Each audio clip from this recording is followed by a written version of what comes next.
At the height of her fame, Marilyn Monroe was the most recognizable woman in the world. Her smile defined Hollywood glamour. Millions adored her. Powerful men surrounded her, and cameras followed her everywhere.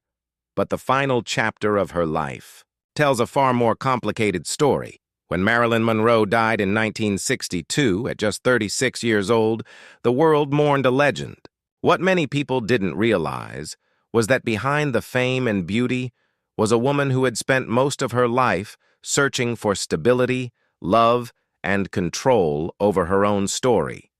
Before the fame, she wasn't Marilyn Monroe at all. She was Norma Jean Baker, a child who grew up in foster homes and orphanages across Los Angeles. Her mother struggled with severe mental illness, and by the age of 8, Norma Jean had already moved through multiple homes. Stability was rare, and loneliness became familiar.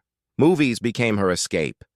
Sitting alone in dark theaters, she watched Hollywood stars on the big screen and imagined a different life, one where she wouldn't feel invisible anymore. That dream eventually led her into modeling and then into Hollywood. She dyed her hair platinum blonde, adopted the name Marilyn Monroe, and slowly climbed the brutal ladder of the film industry.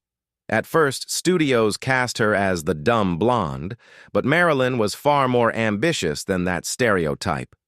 She studied acting seriously, fought for better roles, and worked relentlessly to prove she was more than just a pretty face. By the early 1950s, she had become one of the biggest stars in the world. But fame came with pressure.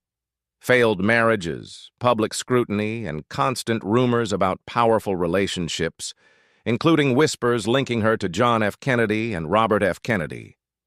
Then came the shock. On August 5, 1962, Marilyn Monroe was found dead in her Los Angeles home. The official cause was ruled a probable suicide due to a barbiturate overdose, yet for decades, questions have refused to disappear.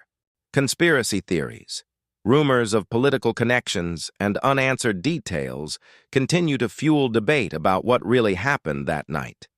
But perhaps the most surprising twist came after her death.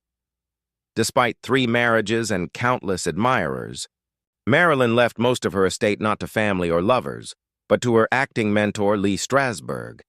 After his death, the rights to her image passed to his widow, who later turned Marilyn's name into a massive global brand. Today, more than 60 years later, Marilyn Monroe is still one of the highest-earning deceased celebrities in the world.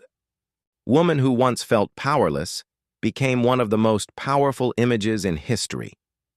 If you enjoy uncovering the hidden truths behind legendary stars, subscribe to Hidden Stardom, because the real stories of fame are often the ones Hollywood never told.